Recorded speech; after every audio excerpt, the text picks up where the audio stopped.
குறைந்த விலை நிறைந்த தரம் தங்கள் தேவைகள் அனைத்தும் ஒரே இடத்தில் ஜெயச்சந்திரன். உங்கள் தங்க கனவுகள் நனவாகிட சேலம் ஸ்ரீ ராகவேந்திரா ஜுவல்லர்ஸ். பிளட் ஒன்று வந்துருச்சு அப்படின்னாவே தண்ணியில அந்த கிருமிகள் மூலமாகவும் நம்மளுக்கு நோய்கள் வரும். என்னென்ன நோய்கள்லாம் பெரும்பாலும் வரும்னு பார்த்தீங்கன்னா, டெங்கு நம்மளுக்கு வரவிடாம நம்ம தடுக்கணும் அப்படின்னா சித்த மருத்துவத்துல பெஸ்டான மெடிசன் பார்த்தீங்க அப்படின்னா,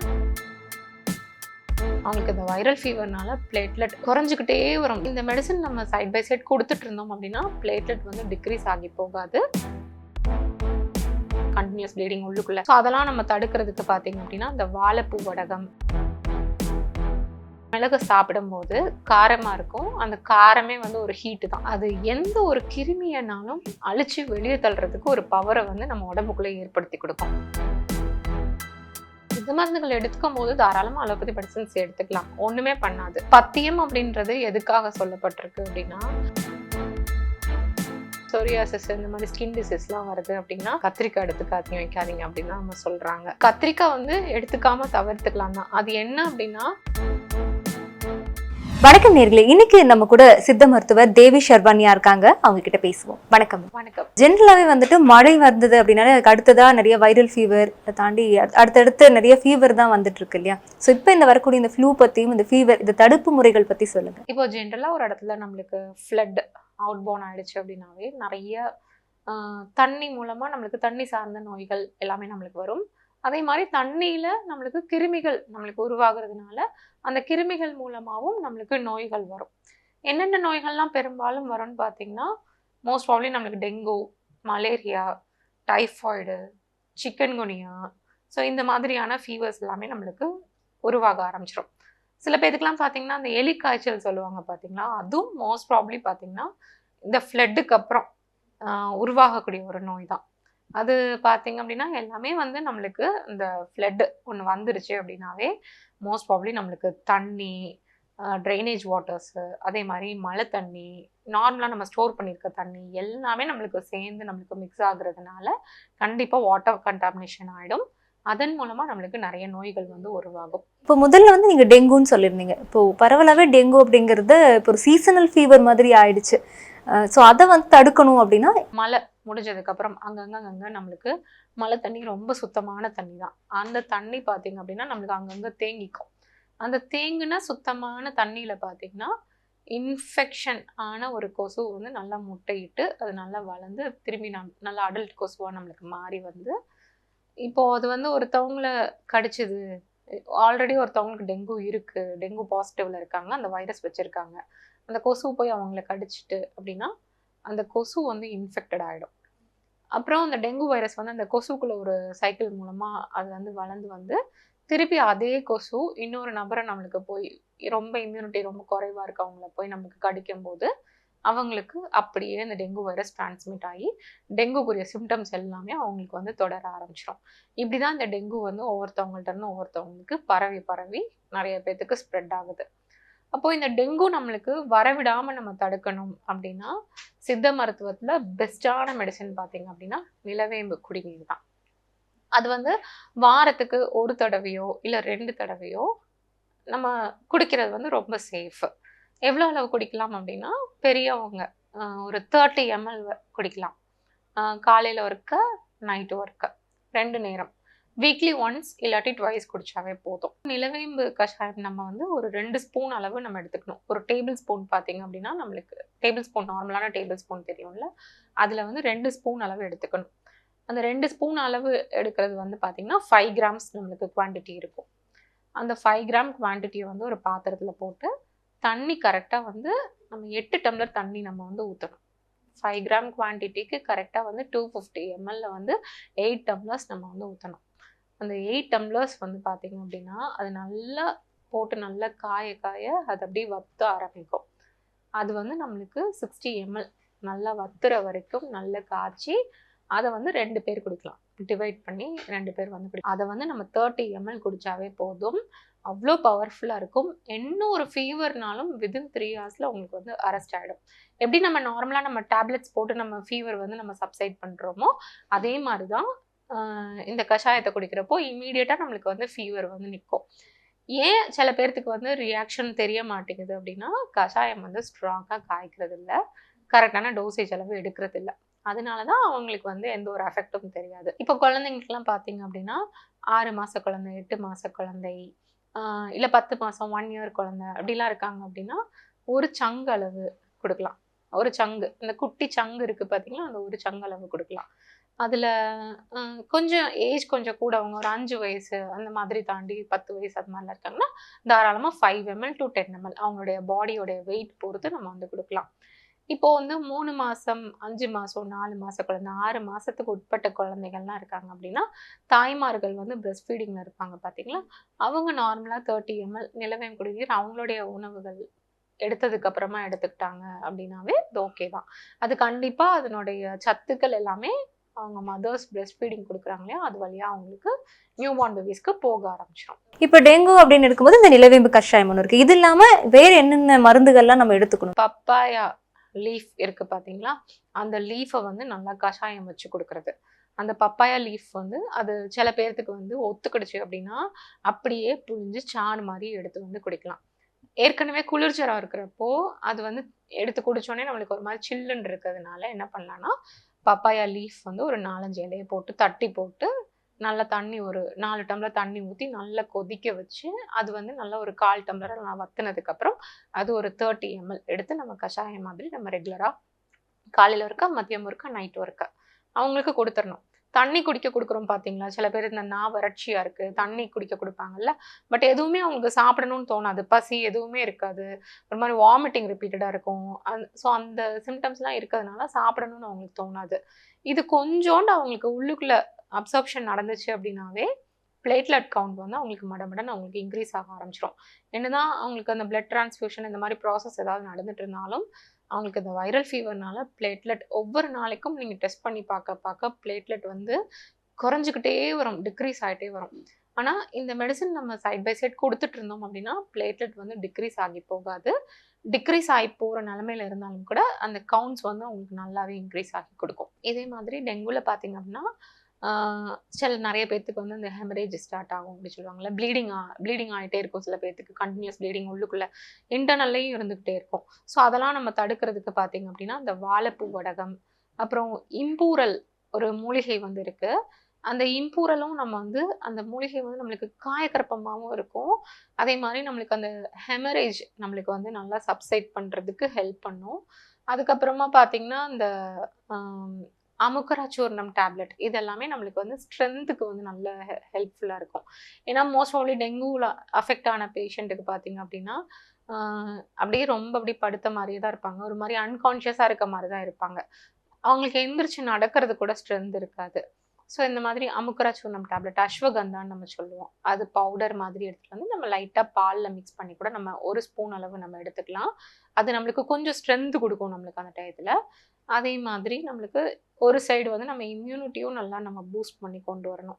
அந்த வைரஸை வந்து எதிர்த்து போராடுற மாதிரி நம்மளோட இம்யூனிட்டி பவரை வந்து நம்ம பூஸ்ட் பண்ணி கொண்டு வரணும்.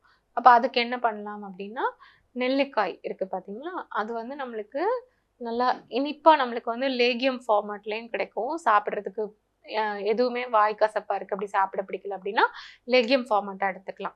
சில பேர்த்துக்கு அந்த டயத்தில் வந்து இனிப்பு கூட திகட்ட ஆரம்பிக்கும். அப்படி இருக்கவங்க வந்து நெல்லிக்காய் வத்தல் இருக்குது பார்த்தீங்களா, அதை வந்து நல்லா பவுடர் மாதிரி பண்ணி வச்சோ இல்லை அந்த வத்தல் 2-3 வத்தல் எடுத்து நல்லா மென்று கூட சாப்பிட்டுட்டு வரலாம். இதை ஃபாலோ பண்ணால் நல்லா இம்யூனிட்டியும் நல்லா ஒரு சைடு நம்மளுக்கு பூஸ்ட் ஆகும். அதுக்கப்புறமா ஒரு 7 டேஸ்க்கு அப்புறம் ஃபீவர்லாம் குறைஞ்சி நம்மளுக்கு நார்மலாக அந்த ஒரு உடம்பு கொஞ்சம் தேறி வர ஆரம்பிக்கும் பார்த்தீங்களா, அந்த டயத்தில் நம்ம சாலிட் ஃபுட்ஸும் நம்ம எடுத்துக்க ஆரம்பிக்கிறோம் அப்படின்னா அந்த சமயம் நல்ல மிளகும் மஞ்சத்தூளும் உணவில் வந்து நல்லா சேர்த்துக்கணும். மிளகு பார்த்தீங்க அப்படின்னா நம்ம உள்ளுக்குள்ளே நம்ம ரெகுலராக வத்தலை வந்து தவிர்த்துடணும். இந்த மிளகா வத்தல் சொல்கிறோம் இல்லையா, அது ஃபுல்லாக நம்ம தவிர்த்துட்டு மிளகும் மஞ்சத்தூளும் நம்மளுடைய ஃபுட்லேயோ குழம்புலையோ ரசமோ எதில் வச்சோன்னா மிளகு நம்ம சேர்த்துக்கணும். அந்த மிளகு நம்ம சேர்க்கறதுனால என்ன பெனிஃபிட் அப்படின்னா, மிளகு வந்து ஒரு காரமான ஒரு பொருள். அந்த காரமான ஒரு பொருளை வந்து நம்ம எடுக்கிறப்போ நம்மளுடைய வயிற்று பகுதி எதையுமே நம்மளுக்கு இரிட்டேட் பண்ணாது, புண்ணாக்கி விடாது, அல்சராக்கி விடாது. அந்த மிளகுல இருக்கக்கூடிய மிளகு சாப்பிடும்போது காரமாக இருக்கும். அந்த காரமே வந்து ஒரு ஹீட்டு தான். அந்த ஹீட் வந்து நம்மளுடைய உடம்புல வந்து ஜெனரேட் ஆகுறதுனால, அது உருவாகுறதுனால, அது எந்த ஒரு கிருமியனாலும் அழிச்சு வெளியே தள்ளுறதுக்கு ஒரு பவரை வந்து நம்ம உடம்புக்குள்ளே ஏற்படுத்தி கொடுக்கும். அதுதான் ஒரு சிறந்த ஆன்டிபயோட்டிக்.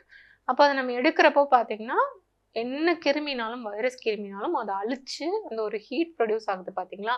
அந்த ஹீட்டுக்கே அந்த கிருமிகள்லாம் நம்மளை அழிச்சு வெளியேற்றி விடும்.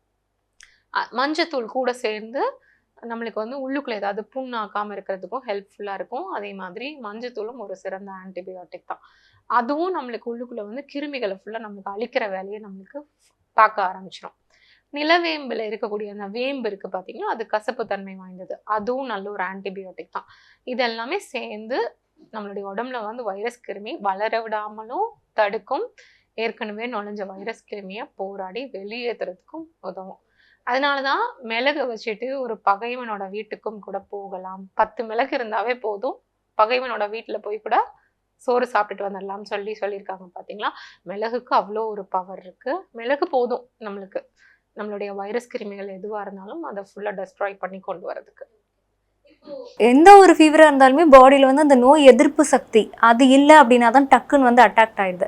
அப்போ அந்த நோய் எதிர்ப்பு சக்தியை வந்துட்டு நம்ம உடம்புல அதிகரிச்சுக்கணும் அப்படின்னா என்ன மாதிரியான விஷயங்கள்லாம் நம்ம சாப்பிட்றது நல்லது? இல்லை இதுக்குன்னு தனி சூரணங்கள் அந்த மாதிரி இருந்தாலும் சொல்லுங்க. கருப்பு கொட்டையுள்ள உலர்ந்த திராட்சை இருக்கு பாத்தீங்களா? அந்த திராட்சையை வந்து ஒரு 10 துண்டு எடுத்து நல்லா தண்ணியில நல்லா ஊற போட்டு எடுத்து வச்சுக்கணும். அடுத்த நாள் காலையில வந்து அதை நல்லா எடுத்து மென்று சாப்பிடணும். ஒரு 10 பீஸு. சின்ன குழந்தைங்கன்னா 2, 3 இல்லாட்டி ஒரு 5 வரைக்கும் எடுத்துக்கலாம். பெரியவங்க தாராளமாக ஒரு 10 பீஸ் அளவு எடுத்துக்கலாம். இதை ரெகுலராக அவங்க எடுத்துகிட்டு வரலாம். அதுக்கப்புறமா விடிய காலையில் ஒரு 4 மணிலேருந்து 5 மணி அந்த டயத்துக்குள்ள வெள்ளை பூண்டு இருக்குது பார்த்தீங்களா? அது வந்து ஒரு 10 பல் வெள்ளை பூண்டோ இல்லை 5 பல் வெள்ளை பூண்டோ, சைஸ் கொஞ்சம் பெருசாக இருந்தது அப்படின்னா 5 பல் எடுத்துக்கலாம். அதை வந்து நல்லா பாலில் போட்டு நல்லா வேக வச்சிடணும். பசும்பால் தான் எடுத்துக்கணும். அதில் நல்லா சாஃப்டாக வேக வச்சிடணும். சாஃப்டாக வேக வச்சு அந்த வெள்ளை பூண்டை வந்து கரெக்டாக அந்த டயத்தில் தான் நம்ம எடுத்து சாப்பிட்டுட்டு வரணும். அப்படி சாப்பிட்றப்போ நம்மளுக்கு நல்ல இம்யூனிட்டி பவர் நல்லா இன்க்ரீஸ் ஆகும். வெள்ளைப்பூண்டு அந்த நேரத்தில் சாப்பிட்றப்போ நம்மளுடைய WBC கவுண்ட் நார்மலாக நம்மளுக்கு நல்லா என்ஹான்ஸ் ஆகி வரும். நம்மளுடைய வெள்ளை அணுக்கள் நிர்ணயிக்கிறதே வந்து அந்த WBC கவுண்ட் தான். அப்போ வெள்ளைப்பூண்டு பாலில் நல்லா வேக போட்டு எடுத்து வச்சு சாப்பிட்றது நல்ல ஒரு WBC கவுண்டை வந்து நல்லா நமக்கு இன்க்ரீஸ் பண்ணி கொடுக்கும். WBC கவுண்ட் நம்மளுக்கு நல்லா இன்க்ரீஸ் ஆச்சுனாவே ஆரோக்கியமான வெள்ளை அணுக்கள் நம்மளுடைய உடம்புல வந்து உற்பத்தி ஆக ஆரம்பிச்சிடும். இது வந்து கரெக்டாக அந்த நேரத்தில் தான் பண்ணணும். ஏன்னா அந்த நேரம் தான் பிரம்ம முகூர்த்தம். அந்த நேரம் தான் எர்த்தை சுற்றி ஆக்சிஜன் லெவல் வந்து ரொம்ப க்ளோஸாக இருக்கும், பொல்யூஷன் இல்லாமல் இருக்கும். ஸோ அந்த டைம் எடுக்கும்போது தான் நம்மளுடைய உடம்புலையும் ஸ்ப்ளீன் ஃபங்க்ஷன்ஸை வந்து நல்லா தூண்டி விடும். அந்த ஸ்ப்ளீன் ஃபங்க்ஷன் அந்த நேரத்தில் நம்மளுக்கு நல்லா தூண்டி விட்டு அது எடுக்கிறப்போ அடுத்த கட்டமாக வந்து உடம்புல உள்ள டாக்ஸின்ஸ் எல்லாத்தையும் நம்மளுக்கு வந்து வெளியேற்றி விடும். கரெக்டாக அந்த 5:30 மணி 6 மணிக்கு தானே மோஷன் வந்து போகக்கூடிய ஒரு டெண்டன்சி உருவாகும் ஒருத்தவங்களுடைய உடம்புல. ஸோ அந்த டயத்தில் எடுத்தோன்னா தான் நம்மளுக்கு கழிவுகள் நல்லா வெளியேறி புது ரத்தம் ஊறி வர்றதுக்கு நல்ல ஹெல்ப்ஃபுல்லாக இருக்கும். அப்புறம் நைட்டு படுக்க போகிறப்ப டெய்லி நம்மளுடைய குழந்தைங்களா இருக்கட்டும் எல்லாத்துக்குமே சாதாரணமாக ஒரு 1/4 டம்ளர் பாலோ இல்லை பால் சில பேர்த்துக்கு ஒத்துக்கலை சேரலை அப்படின்னா வாட்டர், அந்த வாட்டரில் வந்து ஒரு 1/2 ஸ்பூன் அளவோ இல்லை 1/4 ஸ்பூன் அளவோ மஞ்சத்தூள், அவ்வளோதான். அதை மட்டும் போட்டு நல்லா மிக்ஸ் பண்ணி டெய்லி அவங்க நைட் வந்து குடிச்சிட்டு வரணும். சின்ன குழந்தைங்களுக்குலாம் வந்து பாலில் வந்து லைட்டாக மஞ்சத்தூள் கலந்து எதுவும் வேணும்னா தேன் கொஞ்சோண்டு சேர்த்துக்கலாம். அது சுத்தமான மலை தேன், பெட்டி தேன்லாம் சேர்த்துக்காம சுத்தமான மலை தேன் சேர்த்து அவங்களுடைய டேஸ்ட்டுக்காக வந்து சேர்த்து கொடுத்துக்கலாம். இது வந்து சின்ன குழந்தைங்களுக்கு வந்து அழகாக நம்ம சொல்லி கொடுக்கலாம். இந்த எல்லோ மில்க் குடி, எல்லோ மில்க் குடித்தா நல்லா இம்யூனிட்டி நல்லா பூஸ்ட் ஆகும், சளியெல்லாம் வராது, நல்லா உடம்புக்கு நல்லா ஸ்ட்ரென்த்தாக இருக்கும், நல்ல வளர்ச்சியும் இருக்கும், நல்லா ஐக்கியும் நல்லா இன்க்ரீஸ் ஆகும்னு சொல்லி நல்லா அந்த கலர் எல்லோ கலரில் நல்லா மேக் பண்ணிவிட்டு அவங்களுக்கு கையில் கொடுத்துட்டோம்னா அழகாக குடிச்சிருவாங்க.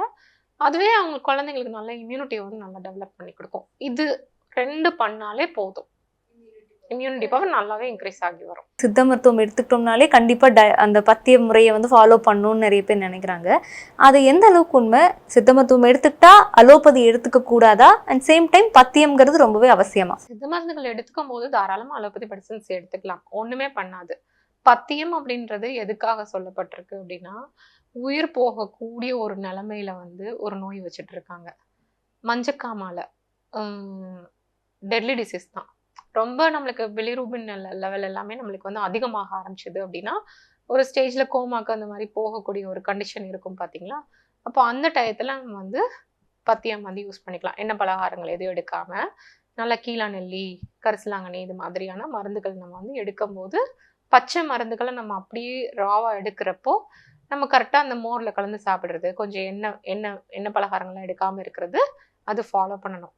இப்போதான் நம்ம வந்து மருந்துகள் எல்லாமே வந்து கஷாயம் மாதிரி ப்ரிப்பேர் பண்ணி கொடுக்குறோம், சிரப் மாதிரி ப்ரிப்பேர் பண்ணி கொடுக்குறோம், டேப்லெட்ஸ் மாதிரி தான் நம்ம வந்து ஃபார்மேட்டில் பண்ணி கொடுக்குறோம். எல்லாமே ட்ரைடு ஸ்பெசிமென்ஸ் தான் நம்ம கொடுக்குறோம். ஸோ இதுக்கு வந்து பத்தியம் வந்து அந்த அளவுக்கு வந்து தேவை கிடையாது. பத்தியம் இல்லாமலே நம்மளுக்கு வந்து மெடிசின் ஸ்டஃப்னாலாம் நம்ம கொடுக்க நோய் வந்து நம்மளுக்கு குணமாக தான் செய்யும். இப்போ எக்ஸாம்பிள் பார்த்தீங்கன்னா சொரியாசிஸ் இந்த மாதிரி ஸ்கின் டிசீஸ்லாம் வருது அப்படின்னா நீங்கள் எல்லாருமே வந்து அந்த அரிக்கிற காயெல்லாம் எடுத்துக்காதீங்க, கத்திரிக்காய் எடுத்துக்காதீங்க, வைக்காதீங்க அப்படின்னு நம்ம சொல்கிறாங்க. பட் கத்திரிக்காய் வந்து எடுத்துக்காம தவிர்த்துக்கலாம் தான். அது என்ன அப்படின்னா டை இன்ஜெக்ட் பண்ணி ஹைபிரிடா யூஸ் பண்ணக்கூடிய கத்திரிக்காய் நம்ம தவிர்த்துக்கலாம். நாட்டு கத்திரிக்காய் தாராளமாக எடுத்துக்கலாம். அது எடுத்துக்கிறப்போ பிஞ்சு கத்திரிக்காயை எடுத்துக்கணும். அதோடைய விதை தான் நம்மளுக்கு லைட்டாக இச்சிங் ப்ரொடியூஸ் பண்ணிவிடும், இச்சிங்கை உருவாக்கி விடும். பட் நம்ம வந்து பிஞ்சா எடுத்துக்கிட்டோம்னா நம்மளுக்கு எந்த ஒரு இச்சிங்கும் உண்டு பண்ணாது. நம்ம சித்த மருத்துவத்தில் சொல்லியிருக்கிறது என்னன்னா பிஞ்சு காய்கறிகள் கத்திரிக்காவாக இருக்கட்டும், முருங்கைக்காவாக இருக்கட்டும், அவரைக்காவாக இருக்கட்டும், எந்த காய்னாலும் பிஞ்சா எடுத்துக்கிட்டிங்கன்னா அது ஒன்றுமே இச்சிங்கை வந்து நம்மளுக்கு இன்டியூஸ் பண்ணி விடாது. அதே கத்திரிக்காய் தான் சளியை ஃபுல்லாக உடம்புல விட்டு வெளியேற்றி கொடுக்கும். அதே கத்திரிக்காய் தான் நம்மளுக்கு நல்லதே பண்ணும். பட் அது வந்து அவங்களுக்கு ஒத்துக்காம இருக்கிறதுனால அதை அவாய்ட் பண்ணிருங்க அப்படி சொல்லிட்டு அவாய்ட் பண்ணிட்டு இருக்காங்க. குறைந்த விலை, நிறைந்த தரம், தங்கள் தேவைகள் அனைத்தும் ஒரே இடத்தில். ஜெயச்சந்திரன். உங்கள் தங்க கனவுகள் நனவாகிட சேலம் ஸ்ரீ ராகவேந்திரா ஜுவல்லர்ஸ்.